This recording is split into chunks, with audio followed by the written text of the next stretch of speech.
Well, hello everyone. Welcome back to Adrian's Digital Basement 2. On today's video, we're going to be taking a look at this little television set. This is a GE Spacemaker 5-inch color CRT, and unfortunately this thing is broken. So in this video, we're going to take a look at the set on the outside, see what it's doing when I plug it into power, and then open it up, see if I can figure out what's wrong with it.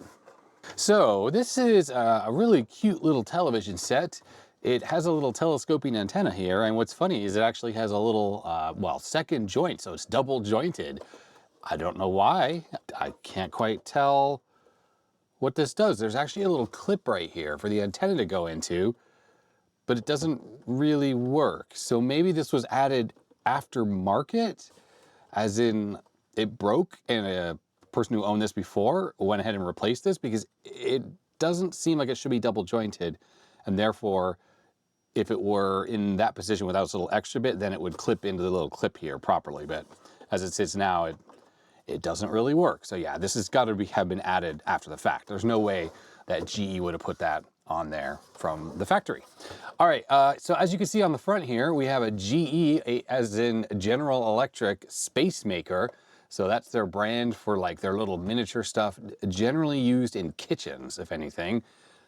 UHF VHF tuner, well 3-band actually, high and low VHF and then UHF. Volume knob is here, which also doubles as the on-off switch. So kind of cheap that there's no separate on-off switch. You just turn the volume all the way up to one side to turn it off. While this is kind of cheap, this actually has a digital tuner, so you can move this back and forth and channel call. I'm not sure what that does. Maybe it goes back to the last channel you were tuned into. My presumption when this is working is you push the tuning button and there'll be a bar that moves across on top of whatever image is there, and it will line up to the channel numbers that are written on the bottom there.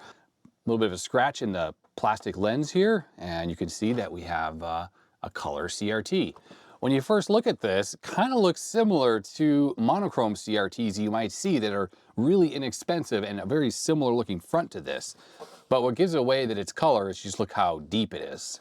That's the difference. The monochrome CRTs probably end around here, and they have a much, I don't know, the bell shape is much sharper. And then on color, it goes further back and all that stuff. There's a funny sticker here. Caution, do not rotate the television beyond 45 degrees left or right of center position. See owner's guide for details. What's that mean? I don't know. Maybe it's no degaussing circuit in this. And if you turn it like this, then you might get some color distortion on the front of the set. That's the only thing I can think of. Looks like we have the same thing in French here. Then we have tint, color, contrast, brightness, and an earphone jack, plus the internal speaker there. Now on the back of the set, this is where things get kind of fun. There is an external antenna input, and it's kind of junky that it's a headphone jack and it's not just an F connector. Don't really get why they didn't just put an F connector there. It's not like there wasn't space for it, but we have composite video input and audio input. Pretty helpful. What's not wonderful is there's a crappy toggle switch here to switch between them. So not great if you're trying to, say, access these controls and you have wires plugged in. This is a tight space. There should be a button on the front. That seems pretty cheap. All these things add up to tell us this was probably a very inexpensive little color set, which we could see came out in July 1995. It's made in Malaysia, Thomson Consumer Electronics, and we have 12-volt DC center positive. Yes, this thing, as far as I'm aware, was designed to be used like in cars and whatever else, because look, yeah, 5-inch portable TV. And power source can either be 12-volt D cells, and there's no battery compartment on here. So my assumption is, you see all this stuff on the bottom here? This must have been where a battery pack would have clipped onto the set, probably here, there, and maybe a couple screw holes or something like that. Although maybe those are adjustments. Those might be pots that we can access. And what do we have over here? There's the model number 05GP008, serial number, chassis number. I guess it's worth me looking this stuff up here because who knows? Maybe there is some information that I can find about repairing this set. I don't know if anyone would have ever tried to fix this thing. It's not like one of the little Sony sets or something, like a little Sony Trinitron or whatever. These things probably even by the 90s were somewhat disposable. Although maybe I'm wrong. Poking around online to see if we can find anything about this set. So there's the model number in the CRT database. Oh, look, there it is, actually running. So notice in the notes here, the tuner has a green vertical line to indicate the channel it is on, how it is lined up with the label on the front. As with other 9-inch sets, there's some screen door effect from each pixel triad being visibly distinct. The jungle chip has a chrominance input, which could be used for S-video. Okay, well, obviously, I think the 9-inch part is a mistake. They probably meant 5-inch because, well, you can kind of see it in the photo here, actually, if I zoom in a little bit. The screen door effect that's mentioned is that you can actually see the shadow mask here with the phosphors and everything like that. Very typical for a television this set. And I mean, obviously, one of the other negatives about this set is you could just see in the photo here, the contrast ratio is pretty poor, mainly because like the phosphor is such a light color that even in the somewhat dim lighting down here in the basement, it's still not great. So in a dark room, it looked fine, but anytime you're using it in a brightly lit room, it's gonna look pretty poor. And I think a lot of CRTs got away from this really light color phosphor, at least into the 90s and the 2000s, is they actually had tinted front glass. While that reduced the overall light output, I think it was a trade-off that most people were willing to make simply to have better blacks when you were looking at it in a bright room. It says here, the black horizontal bars in the picture were due to AC adapter. They went away when using a different power source. Old AC adapters can drift significantly over time and cause noise. If you're experiencing this issue, try another 12-volt AC adapter. Okay, well, I don't know. This is maybe very generic text. This television runs on DC, obviously. I don't have the original adapter for it. This picture here, obviously, is the crappy adapter they were using. Probably was like a big wall wart with a transformer and a cap that was dying. The 120 hertz ripple you're gonna see when you have a bad cap on a transformer-based power supply like that. Okay, check this out. Oddly enough, the set in the photo here has this same 2-part antenna. And actually this set that I have here is in much better shape. The antenna's really shiny and the one in here is kind of dull, not to mention look at the sticker there. It's looking a little worse for wear, but very interesting. It seems kind of like shoddy on GE's part. Put this thing on there, it doesn't even clip into the little clip here properly. And there's a couple more pictures on here. There's that vertical bar for the tuner, and there's the bars, of course, from using the bad transformer. Oh, look, and they actually opened it up. It's a pretty cool website, I have to say, that they have these photos here. All right, well, we can see right off the bat, we got pretty conventional construction going on here. A little mini CRT deflection yoke, flyback transformer, all the usual stuff here. And there's what I'm talking about with that length, because this isn't a black and white set. You have this rather lengthy bell. For whatever reason, color CRTs just can't be as compact, which is why you can't stick a color CRT into, like, say, a Macintosh SE or Mac Plus or one of those machines. Those monochrome CRTs just aren't as deep, and the color versions of the same size are significantly deeper. Looking around here, I am noticing some of the gunk or this glue, and I don't know if this is the stuff that turns conductive. It doesn't look like it is in this photo here, but that's concerning. And look at the other side of the set, which we'll look at in a second here. It's all pretty standard stuff, and it's a one-board construction, which is good because some of the earlier versions of these little portable sets had multiple boards and they were all sort of stacked sideways and stuff like that. It just made it a lot harder to work on. This should hopefully be relatively easy.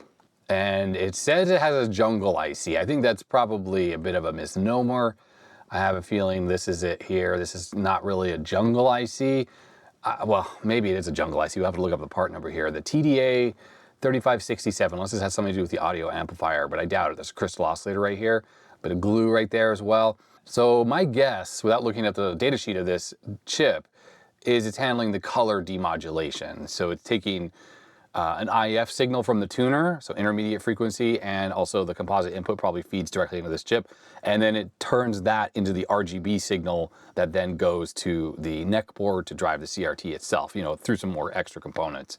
It's possible it's doing horizontal and vertical sync processing and audio as well, but it's not really jungle in the sense that it has like a bunch of video inputs it can switch between, or on-screen displays with a microcontroller or anything like that. This is almost certainly just sort of a color demodulator more than anything. And in the set on the CRT database here, there's a CRT. It's made by Samsung, 15 centimeters in size. Be very curious to see if this thing has the same CRT. Even if I can't end up fixing this set, it's still useful to have as a parts set. simply because I think these flat CRTs here, 5-inch CRTs, are used in all sorts of other things, including the SX64, the Commodore SX64, I think uses a flat type color CRT like this. And it's always good to have a spare if the one, I have an SX64, and if it ever starts to have issues, maybe the CRT dies or something, well, good to have a spare. I do have a couple other little 5-inch portable TVs.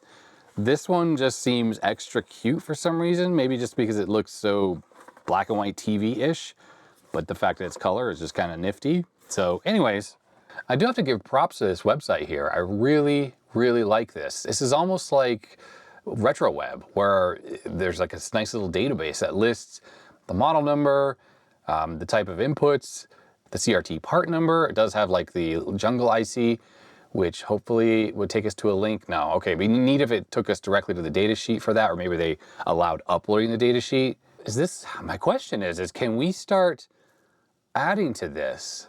Repair services. So is this a commercial site or run by someone who does repairs? Not super familiar with who's running this site, but it'd be really cool if we had something like RetroWeb that had the same information as here that could be user submitted, because I've worked on plenty of sets that, you know, are kind of old and obscure, and I'll take lots of photos of them internally and all the various parts, and it would be kind of cool and handy to just measure the various things that are listed on here and put the flyback transformer, because it's possible that sometimes the flyback is interchangeable with another set, like another one of these 5-inch sets. Maybe it's using the same flyback. And also the yoke. Maybe the inductance is similar on the yoke, horizontal and vertical. So it's kind of worth making a database of that, just if you have two sets and you want to try to make one working one from broken ones. Okay, so service manual. Is this legit? These sites, yeah, $17.50, and it's a scan as well? That really grinds my gears. Servicemanuals.net. Is this a legit site? Does anyone know? It's always worth checking archive.org here, see if we can find anything on this set. So far, nothing. I am typing in the chassis number into here. That found nothing either. Because often the chassis number is what's related to the, oh look, it was on that CRT database, that's cool. Yeah, chassis numbers often, maybe, you know, this is sold in different markets as different models and stuff, and the chassis number will help you find that. It's always worth checking Google as well, because DuckDuckGo, I gotta admit, I think it's based on Bing, and it is not great when it comes to finding stuff. Okay, so it looks like there was a Sam's photo fact for this. So this actually has the schematics. I'm not 100% sure I'm willing to spend $19 on this little TV though. That's the thing.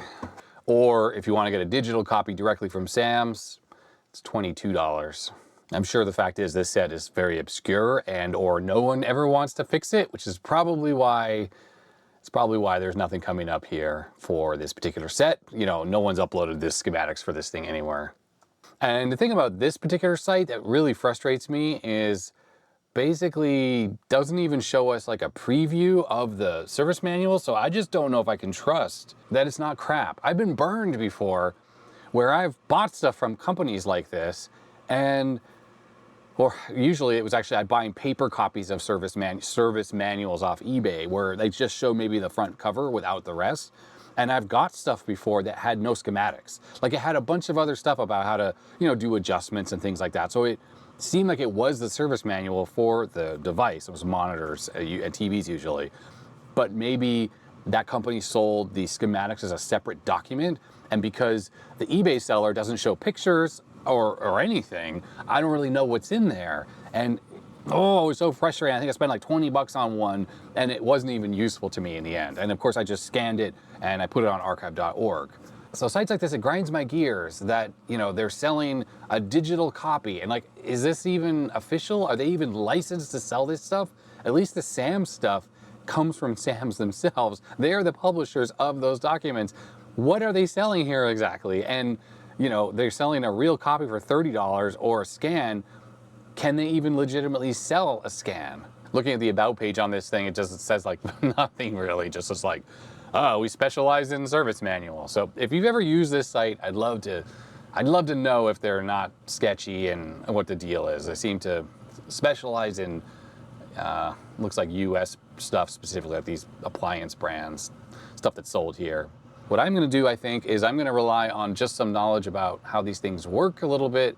And what we're gonna do is look up the data sheet for that Chroma processor IC, which I have downloaded here. Yep, see, as I said, NTSC decoder. So that's why I would say it's not really a jungle chip, it's just a decoder chip. The same IC, or a very similar IC to this, is installed, for instance, in the Commodore 1084. Things like that. And look how old it is, from 1986 as well. In fact, I wouldn't be surprised if this same chip is used in the Commodore 1084, at least the ones that Philips made in North America, that is. So like I thought, TDA 3567 monolithic integrated decoder for NTSC color televisions. It combines all functions required for the demodulation of NTSC signals. Furthermore, it contains a luminance amplifier, an RGB matrix, which, by the way, what that means is it takes the YC, or the chroma information from NTSC, and then converts that into RGB, which is used for obviously driving the CRT, and it has the amplifier as well. The amplifiers supply signals 5-volt peak to peak, enabling direct drive of discrete output stages. So I'll go to some transistors that will then drive the neck board. I gotta say, the Firefox PDF reader is freaking frustrating. I don't even see a way to rotate the image here. So you can highlight it, I guess that's handy. I can draw on it. I can add an image, whatever that does. It doesn't really say anything there. Yeah, like I need to rotate this. I'm used to using Chrome, and I've recently started to try out Firefox, but I gotta say, it does some stuff that I don't love. Okay, so taking a look at this chip, and I think I'm gonna need to look at this chip just because this TV doesn't seem to be doing very much when you turn it on. I think it's powered up, but I don't think there's any video image, so we need to kind of look at this chip here. So we have the Luma input, contrast inputs must come from probably the control on the front of the set, same with saturation. The chrominance input, this is YC. If you're gonna do S video, you can do it this way. Now, typically the reason why it has a YC on it is because there's an IF signal or a composite input signal on this thing, and then it actually is processed internally, split to YC, fed out of the chip, and then back into the chip, goes into the YC inputs, and then that is converted through the saturation control and all this kind of stuff, and then goes through the RGB matrix here, and you can see this stuff happening. RGB, there's the RGB matrix, and out of the set comes the RGB output, which is what's driving the CRT. This type of chip does not have native RGB input at all, and to drive RGB into these signals here, instead of using this chip, if you wanted to add RGB to this, you'd have to do some bunch of level shifting and things like that to make that happen. Now, actually, I don't even see the IF stuff being handled by this chip at all. So this chip literally does nothing but processes the Luma Chroma signal. So there must be somewhere else on this board, or the tuner on here just outputs composite video directly, and then there's probably a very simple circuit that splits the chroma and the luminance signal and then feeds it into this chip here, because this doesn't seem to even have a composite video input. This is pretty much just doing the decoding of the color. 3.58 megahertz, that's required for NTSC color. There's the hue control going in there. Color killer, this has to do with monochrome mode, basically when you have the snow on screen, that you don't have a bunch of color fringing on the snow, and also the Apple II relies on that, because if it's outputting a monochrome signal, you don't want the chip here to try to decode the color, where you'll get a lot of rainbow artifacts and stuff like that. So this color killer circuit is what handles that. So as I said, this is great for troubleshooting, because as we poke around in this set here, we can take a look at the luminance input here and the chrominance input. We can make sure we get a video signal there. We should be seeing this, static from the tuner or whatever we plugged in the back in that chip. And if it's not coming in, then we know we have an issue somewhere else on the set. Obviously, if there's no signal coming into this, then we're not going to get an RGB output to go to the CRT itself. As for this chip, it takes luminance of 450 millivolts peak to peak. That's actually less than the regular luminance signal on S-Video. That's more like 700 millivolts peak to peak. It must be AC coupled. It means with a capacitor. The chroma signal goes in there. So you could totally feed S-Video into this thing. I'm sure there's a way to do that. But RGB, as I said, is kind of out of the question without doing an extensive amount of work with it. This chip is not handling any of the sync separation. That's typical for a jungle chip, that it does handle that stuff. Like it will drive the horizontal and vertical sync circuits as well in this set. So there's a lot of discrete stuff going on this set. It might have a date of 1996 or whatever on the back, but this is definitely like well, it seems like a kind of a late 80s design more than anything for like a simple set like this. We have a little bit of a simple diagram here just showing how you hook stuff up. So there's the luminance, and it's actually going through an inductor. We have a resistor to ground and the capacitor that's AC couples it, and the same thing for the chrominance input here. Okay, so for demonstrating what the set is doing, I'm just going to connect it to my bench power supply here, which I know you can't see the controls or the front panel of that. So you got to just sort of trust me on what this thing is doing. Okay, so are we off? Nope, we're on. Oh, there it is. Now it's off. I'm going to turn on the bench supply. I have it set for 13 volts, 2.1 amps. So 0 milliamps is the current draw right now. And if we try to turn this thing on, okay, and we're running at 940, 950 milliamps right now. So we are powered up and we're using stuff, but there's nothing really on screen. Okay, but there was a little bit of a flash when, oh, I think I have a bad connection here on the back. Yeah, it's not making great contact. Anyways, you can see here that we're not really getting anything other than that little flash there when the connection went bad on the back. So there's something happening, and that kind of implies to me that we have high voltage. And that can be confirmed with my phone here with the Spectroid app. There we go. So I zoomed in a little bit. 15.223 kilohertz. So this set is running. Horizontal is working on here, and that probably means we have high voltage. The fact when I turned off the power, there was a bit of a flash on the screen, confirms that we have high voltage. And if I resume this and I turn the power off, there it is. See, it disappeared, and I turn it on.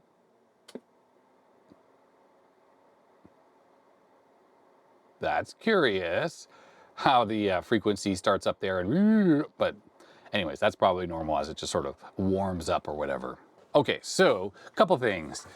There's a switch on the back that allows us to set whether we are looking at video input or TV, and it's currently set to monitor. And I did fiddle around with that switch previously before I started this video, and switching that around doesn't seem to do anything, it just stays black. But what I never did is I never plugged a video signal into the set, and that's coming from my signal generator, which should be outputting color bars right now. So let's turn this thing on. Okay, we're at about 950 milliamps again. That power cable, or something's dodgy on the back. All right, the set is definitely running right now. All right, we have some signs of life. You see that there? So we have something happening on this thing. Okay. So all the controls are maxed right now. I mean, that's quite possible. The CRT just could be completely ruined. Maybe the problem on this is as simple as the screen voltage being too low. The chroma is way too high right now. There we go. Let's try to get this looking at least good. Okay, well, we got an image. That's something. That was the connection on the back. There's the grid. It's kind of blue. Interesting. All right, well, we're looking good from operational standpoint. This deflection's working. High voltage is clearly working. Horizontal vertical deflection looks really good. Geometry looked fine. There's no issues there. It's either a dead CRT that's just extremely worn out, or some of the controls are just turned to funny settings on here, which is certainly possible, right? How does this come apart? Okay. I figure there's something connecting this antenna to the rest of the set. Oh yeah, and the speaker. All right, so see this little wire harness that's sticking out of the side here? This is obviously, this is a speaker. And then for the antenna, which I can now slide out a little further, this black wire here, which connects down to the main board. There we go, just slides off, that's the antenna. Okay, so looking inside of here, we got some soot. So this thing has obviously been used. It is not some kind of brand new set that's never been used, even though it's in pretty nice shape externally. It's kind of a dingy color on the outside or inside. The outside's nice and bright white. Now, first off, oh yeah, there's that glue, and it doesn't look like it's become conductive, so maybe they're using a different quality glue. Don't open up CRTs like this unless you know what you're doing and know how to be safe. I don't know what voltage this thing runs at, probably 10,000 volts, so even though it's small, it still packs a punch, so you gotta be careful with it. I kind of suspect there's a broken solder joint on the power connector here. No, actually, that doesn't seem to be the case at all. I don't think, at least. It's a bit sketchy looking here for some reason. Oh, but look, I just noticed. There's that glue, and it's become conductive. So I need to look around to see if this glue is anywhere else. It's fine right there, just because it's not touching anything else that is actually gonna corrode. Oh, it's all over the place. See down here, all of this? This right here, it starts to become conductive, and where it touches the leads or these jumper links, it starts to eat away at it. And without a doubt, this is the glue that becomes conductive. It starts to corrode and eat everything away. So this really needs to be removed if I want to try to save this set from future death, basically. Okay, from a control perspective, we have a couple pots on the neck board here. Those are probably for drive signals, so I may need to fiddle with those to try to get some kind of usable signal out of this. Not to mention screen control here on the flyback, that might be needed to be adjusted as well. I should probably do a quick look for any other broken solder joints or cracked joints that are on here. Incidentally, there's another surface mount IC down there. Kind of fancy that they're using surface mount. And regular ICs. I also see a chip down here labeled A7530N. Bet you that has something to do either with like sync separation, or it potentially has something to do with the tuner, IF, stuff like that. And there's a little IC right here, which is an STTBA820M. Zoom in on that so you can kind of see what I'm talking about. That's probably the audio amplifier right there. It may even take intermediate frequency or stuff from the tuner and then generate the audio. I don't really know, but there's the audio jack that goes to the speaker right there. And look down there, we have some potentiometers. They're not labeled what they are. Kind of frustrating. Just says SVR 301, 302, 3, and 4. Not particularly helpful, but they're there. The footprint here is showing us the surface mount chip on the other side of the board. There's another control over here. Is that another ST microcontroller thing there? This probably has something to do with deflection or something like that. TDA 7231. I would not be surprised that this one is some kind of vertical deflection oriented thing, and that one is probably something to do with horizontal. It probably has this transistor here driving maybe this transformer, then driving that. Maybe this is either horizontal or this is horizontal. Who knows? I'm gonna try a different power lead here, see if I can get this working a little bit more reliably. Okay, so the set is, dare I say, waking up a little bit? Maybe it's just been not used in so long that the CRT is just tired. Okay, I repositioned that camera there so you can see this a bit better. So I'll turn on the power supply. It really feels like it's waking up a little bit here. Now, this is not totally unusual. Okay, that's just being blown out. What control is that I'm turning there? Oh, that's the contrast control. Okay, well, let's put this to a reasonable level here. What I want to try to do is adjust some of the controls on the back here. Let's try turning the control on the flyback. That's clearly focus. That was the top one. Wait, I looked away and I just looked back and it looks so bright. I'll have to review the footage because I don't know what I just did there. I'm trying to see this tiny little control here on the flyback. So that's the screen voltage set to minimum. It's all of a sudden like working now. Let's turn this down. Yeah, wow. I don't know what's going on here, everyone. This is very, very curious. All right, chroma control, is this one of these? That's probably brightness. Okay, there we go. So everything is turned all the way down. Brightness, contrast, minimum. And I'm turning up the screen control. Okay, so there we go. We see a raster. The control on the flyback is very, very touchy. I almost feel like it's actually dirty or something. So I'm going to turn this off, and I'm going to turn this control back and forth all the way. It's a little potentiometer. In fact, let me get the contact cleaner here. We'll spray a little contact cleaner in there, just a tiny bit. Okay, there we go. I mean, just the inside of this set looks brand new. I don't see any dust at all, but I'm just turning this control back and forth because it seemed like extremely touchy. And I'm wondering if it was just dirty inside, and that's why there was no image. Okay, so there, it's turned all the way down again. And as for the controls on the side here, this one is brightness, this one is contrast. So closest to the back of the set is brightness. Okay, power on the set. And remember, screen control G2 is at minimum right now, all the way down. So let's turn that up a little bit till we start to see a raster. Okay, it's working more as I would expect now. It's not so jumpy. Right, okay, much, much better. So the fact that the brightness and contrast are all the way down, of course, means that, well, yeah. So we're sorry about the camera retrace there. What you need to be able to see over here, okay, wait. Let's turn the contrast down, turn the brightness up, turn contrast down. Wow, contrast is at minimum right now. We should be seeing some bars here, basically. Oh, there you go. You can just see them. Okay, that's what you want to see. Wow, this set is in good shape. But if I turn up the contrast, they disappear. Okay, well, I don't know what just happened. Honestly, I don't know why this thing went from not working at all to suddenly looking really good and really strong. Is there a bad solder joint? Let's start poking around at this. So I have my stick here, and I'm just gonna start poking things in here, trying to figure out, I mean, I don't know. I'm just trying to figure out if we have like, if it cuts out, comes in and out, then, you know, maybe we have a bad solder joint or something.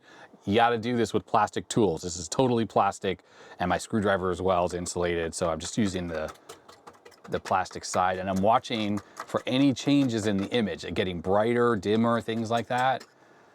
Nothing.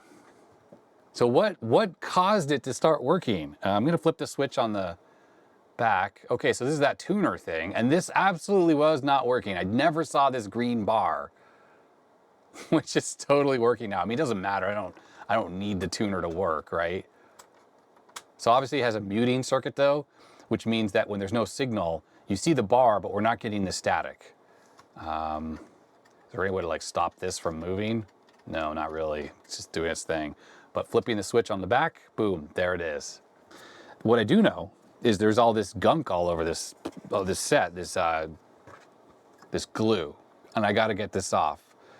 And the last time I did this, I figured out the best way to get it off was using hot air, and you just have to kind of scrape it away, and it comes off. And I think that was on, what monitor was that I was doing that on? Oh yeah, the Tandy CM1, that 400 line monitor. That was the one that had glue all over it. Anyhow, this thing looks freaking perfect. Let's switch to geometry. Ooh, okay, I don't love the contrast here, but it is adjustable. That was brightness control, and there's contrast. So if I turn up the brightness, notice how it gets bright and then dims back down. So there's like auto beam current stuff happening with this set. I mean, the geometry is not particularly great, is it? But you know what? Kind of what do you expect? And as far as the controls go, let's fiddle with a few of these. So we have a few controls. There's that one which I think is horizontal, and then there's another one down there. I know it's a little hard to see. That one right there, I think that's going to be vertical. So let's adjust the one I think is horizontal here. Okay, so it's like a width control, something like that. That's the one that was closest to the edge of the board. So yeah, it is a width control. Oh, no, that was too much. Too much, okay. And then the other control, which is really hard to get to because it's kind of underneath the CRT. Yeah, height control, kind of as I thought. So we do have some decent adjustment range there. Now, ultimately, I'd like to move this over a bit because the white side over here is a bit wider than the blue side. Don't know if there's another control on here. that will adjust that. So there are some other controls over on the other side. Let's fiddle with these. Oh, you're out of focus. I don't know what that does, nothing that I can tell. These controls over here, see these ones down there? The one that was closest to the side here didn't seem to do anything. I just turned it a little bit, I didn't notice any difference. Turned it back. Oh, I see nothing. I see no change whatsoever with those controls. I don't know what those do. It's got to be related to the tuner, which frankly I'm not really going to bother even checking, because I honestly have no intention of ever using this set hooked up to RF. This will strictly be a composite video miniature computer monitor. All right, I'm going to adjust the focus voltage here. So I'm on the top control on the flyback, and I'm going to use the camera to try to dial this in as closely as possible. It's such a small CRT, it's very difficult to get that dialed in correctly. I don't really like how the contrast control works on this set. This is the contrast control. It doesn't change the white level like it does on most sets. It sort of does change the contrast as a whole. And I don't love that. I really don't love that. So that looks way too contrasty. It's hard to tell on a test image like this, but let me switch to a different one. Let's see. Okay, how about this one here? So if I turn the contrast knob up, yeah, that's way too contrasty. So it's at the minimum setting here, which I think the black level is still set incorrectly. See down here, I think it's this stuff, like we're missing one of the little sections there. I'm gonna turn the screen level up a little bit. All right, now we're getting retrace lines. So that's too much. Okay, I figured out the problem. The issue we're having when this set's turned on, which is like this, it is the G2 pot on the flyback. That's the problem. See how it's very twitchy again? Yeah, and I think it was kind of like this, which is too low. And if I turn it up now it's jumping around on its own. I'm turning it smoothly, but it's not turning smoothly, or it's not responding smoothly on the set. So what I'm gonna do is put a little Deoxit into there. So I'm just gonna shut the power off. I'm actually glad to know that that was the fault. And I'm gonna shoot some of this fader lube into the pot here. This might be a bad idea, but I'm gonna do it anyways. And while the set's off, I'm going to just turn this back and forth to its extremes. Now the way this pot works, there are windings inside of this that generate the high voltage, like the massive high voltage that the CRT uses. And then there are basically other windings or voltage dividers that generate the focus voltage and the G2 voltage. And see these wires right here? One of these is gonna be focus, one of these is gonna be G2, and one of these is the high voltage anode. And G2 is still high voltage, it's just not nearly as high as this. So the potentiometer on here is on that voltage divider that's generating the G2. And if it fails, it goes bad, you know, the flyback's kind of ruined actually. So let's hope that this kind of comes back to life with that fader lube in there. Otherwise, that might be the end of this little set, unfortunately. Okay, so I have it turned all the way down. Let's turn the power back on. The set is running, but we're getting absolutely nothing now. Let's turn that, oh, I just literally poked on it with the tool and then it came to life. So I think that's why I had nothing there when I first turned this on.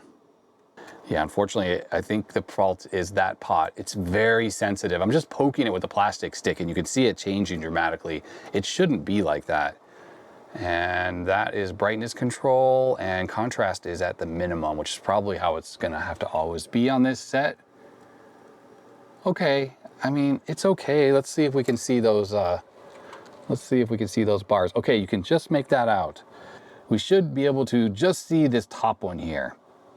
This is blacker than black, black, and slightly above black. So, see, you can just see that now. That's generally the right setting, but let's see if we switch to this. See how washed out this looks? And now I have to adjust the contrast control. Yeah, and this looks all washed out and horrible, but on this, it looks good. I'm gonna say this television set is just terrible. It's not good at processing the color and brightness information, because to make that look good, you have to turn the brightness down where you lose this stuff right here. That's just gonna result in a really not good looking image. Right, So you have to turn it way down here. And now you can't see the bars here. And let's see how this looks.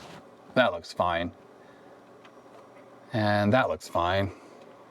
And that looks fine. It's about as good as you could expect for composite video. And color purity is looking really good as well. This thing does not have degaussing coil. I took a look inside. So we have blue, red, and green. And everything looks good. Buttons are a little dirty on my test pattern generator. All right, well, obviously it's working now. The entire problem was simply the potentiometer there for the G2 or screen voltage on the flyback. That problem is internal to the flyback. It's actually a little potentiometer in there. It's just a really crappily made one, I guess. And it may never have a problem again. It might just work forever, or it may come back and show itself again. Probably what I can do as a little bit of a workaround, so to speak, is on the back cover here, try to drill a hole just sort of over here where I can access those controls, especially the screen control from outside the set. So if it comes back, I can just stick a tool in there and adjust that and tweak it to try to get it working again. So all I need to do now is try to get this glue off, which I'm going to do right now, and then we'll go from there. Well, unfortunately, this is really difficult to get off. I don't want to like melt components and stuff trying to get this off, but it does not want to come off. It is very well adhered. And the worst thing is we know this stuff is the glue that turns conductive because it did right there. So it's going to happen over time, and it's going to affect these areas down here. See those jumper links there? All of this stuff here, but it's just impossible to get off. It just does not want to come. And with a lot of heat, it kind of gets soft, but it still adheres really well. I managed to get little bits of it off here, but it was very, very difficult. And what's frustrating is you can see they use regular hot glue like this. So why'd they use this junk as well? Because this stuff is fine. It stays fine forever. That, on the other hand, not so much. So I think I'm just gonna pop this thing back together and I'm gonna leave this to its own devices. I have to wonder if this glue becomes more brittle and more, what's the right word, hygroscopic, absorbs more water, it turns that dark brown faster on things that A, get hot, maybe like this, or if the set was kept in a damp environment, like maybe with extreme temperatures as well, then that would speed up the process of the glue getting kind of gross. I've taken this glue off a bunch of things and it usually comes off way easier than this set. This stuff is super stuck on. So, okay, time to reassemble. Okay, I just have a regular switch mode 12 volt power supply here. This should power the TV up without any issue. Do we have an image? It's the same freaking problem. Oh, we do not have an image. So it's the same problem with the flyback. What if I bang on it a little bit? Well, that's very annoying. The set's obviously on. All right, we are exactly back to where we started. Time to drill a hole in the back of this set here to gain me access to the flyback transformer. Okay, so this is one of the issues. The flyback transformer on this clearly has an issue, especially that little potentiometer that's in there. There's no really way, or there's really no way for me to fix this externally, at least that I can think of. And the issue is, you would just normally, if this were contemporary times and you wanted to fix this TV, you would just simply replace the flyback with one that didn't have this fault. Unfortunately, that's not possible anymore. Flybacks are bespoke for the most part, and I'm not going to be able to find a replacement one for this set. I mean, even if I could, and it would save 30 bucks, that's not even worth it. This set's not worth $30, so spending any money on this thing is definitely not worth it. Well, unfortunately, I drilled that hole a little bit too high, so I'm just gonna drill another pilot hole lower down, and we're gonna do this again. Okay, we have a new hole, and it means I can actually get to that control now. Nice. All right, are we on, first of all? Yes, we are. So the set is on, it's set to monitor. Video in is connected, but the image is just horrible. What happened here? Okay, I think what the problem was is the controls on the side got bumped. I just adjusted those and now it looks much better. Sorry about the retrace line there. So let's just, I don't know, it's so funny. Let me bang on this a little bit. When I bang it, it doesn't seem to kind of cut in and out, but it's just so funny when I put the cover back on, it completely went out. So let's get on that control again. So I'm just touching it right now, which is why it's changing in brightness. Okay, so I think we're in good shape now. So I'm just gonna put the screws back in and we'll do a final test. Hey, one thing I'm noticing on the bottom of this is that I think this thing used to have a little tilt swivel stand, and that's clearly been broken off. Yep, that's just a little remnants of it there. Probably went there, and I guess stored in that area, or maybe it clipped on right here. So that's probably what it did. And then you could flip it up. I'm gonna put some rubber feet on the bottom here since this thing's just plastic and sort of slides around. So just these little rubber things I bought here from, I think, AliExpress or whatever. And on the back here, I don't know if these will clear that, but let's hope it does. Okay, so now when I put this down, oh yeah, those grip, both front and back. Oh, that's good. So this doesn't slide around. And one last test here, plug in the power. It broke again, that quick. That's just ridiculous. This thing does not survive long term.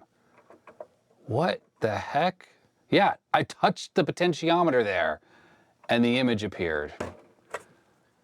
Look, we're getting some retrace lines there. It's a bit too high. I don't know what I can do to try to fix this thing. I just touched it and it just came good. So this thing is totally jacked up. I don't think there's any fixing this TV, unfortunately. I think the pot has failed internally. Like, I'm pushing on it right now and it's fine. You see, as I turn it, it looks okay. But when it's on its own, left to its own devices, that is, it is not okay, unfortunately. And it feels like when it just cools down a little bit, it suddenly gets bad. I wonder if I should put some, maybe like a little drop of glue on it or something.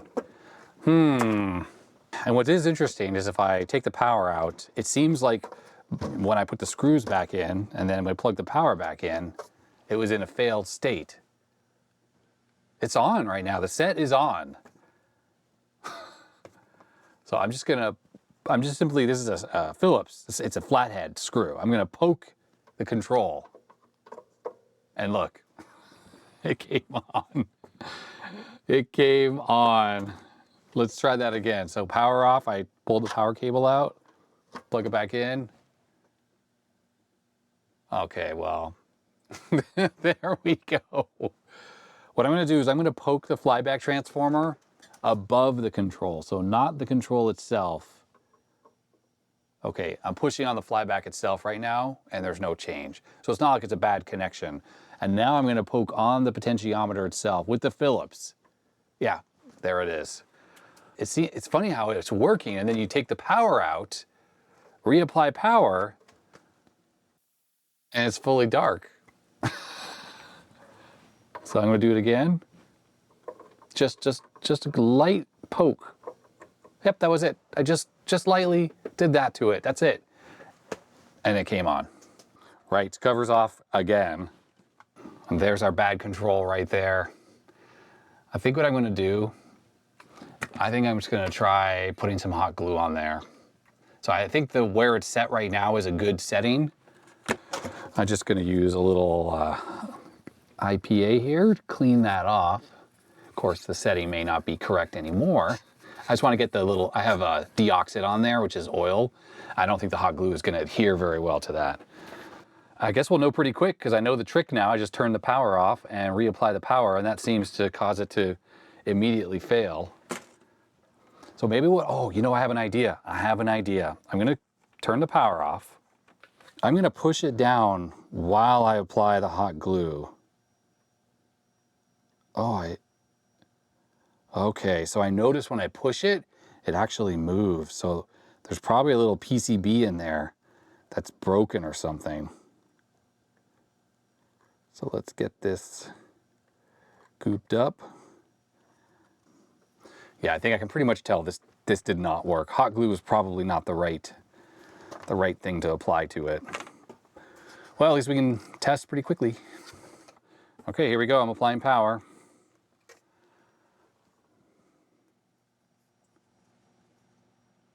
Oh, hey. Oh, hey. It freaking did work.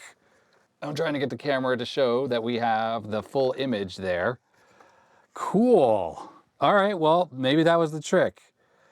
Let's test one more time by taking the power off, and I'll plug it back in.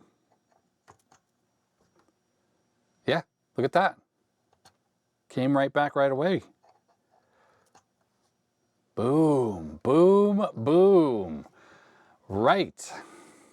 Okay, I'm gonna put this thing back together for like the 5th time or whatever. All right, screws are in.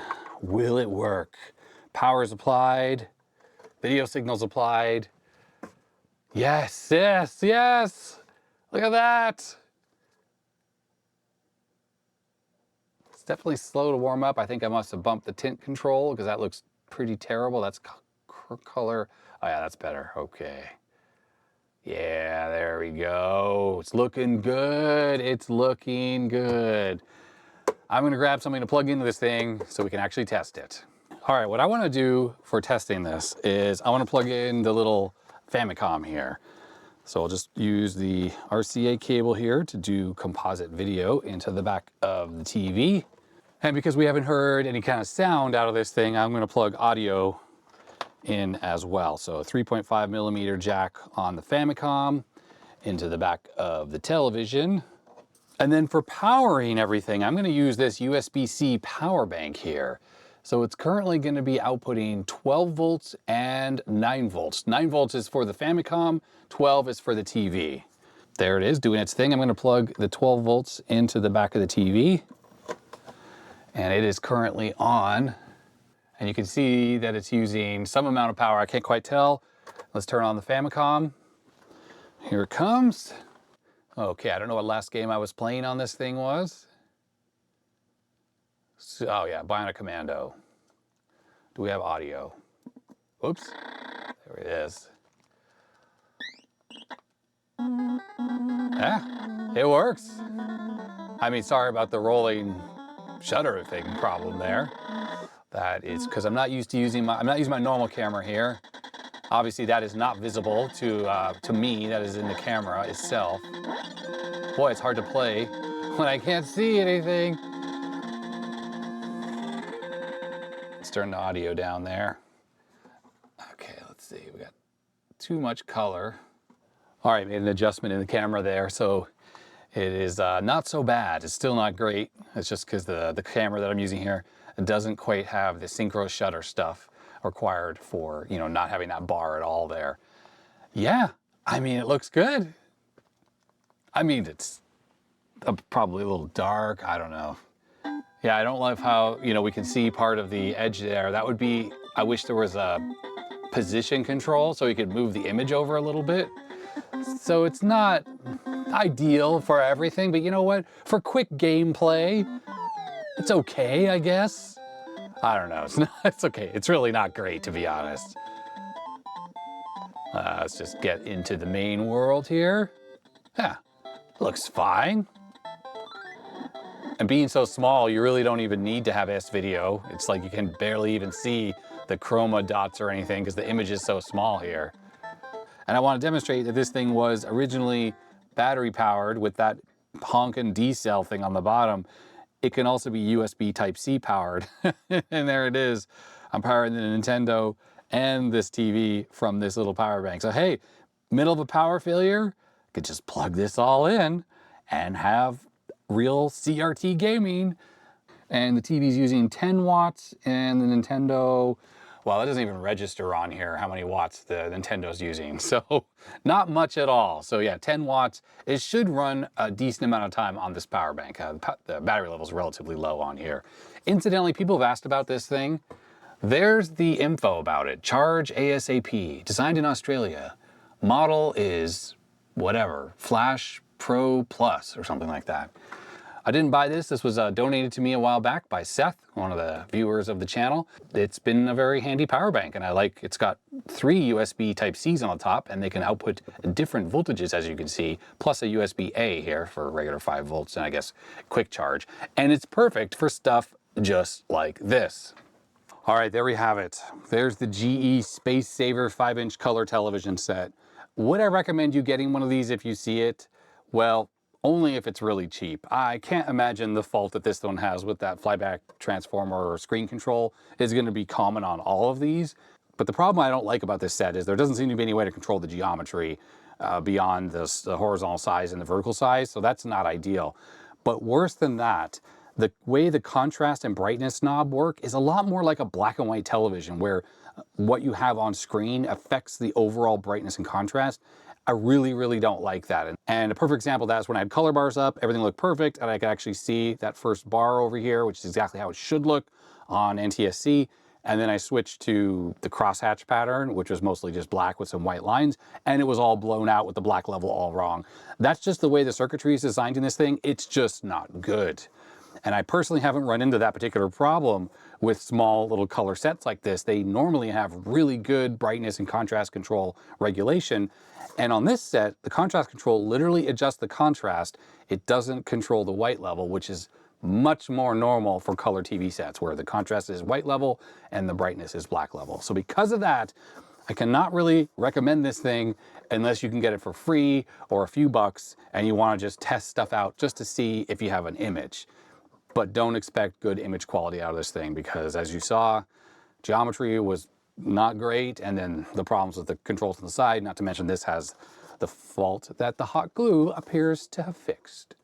So that's gonna be it for this video. If you liked me fiddling around with this silly little cute television, but not a very good one, thumbs up would be appreciated. If you didn't, you know what to do.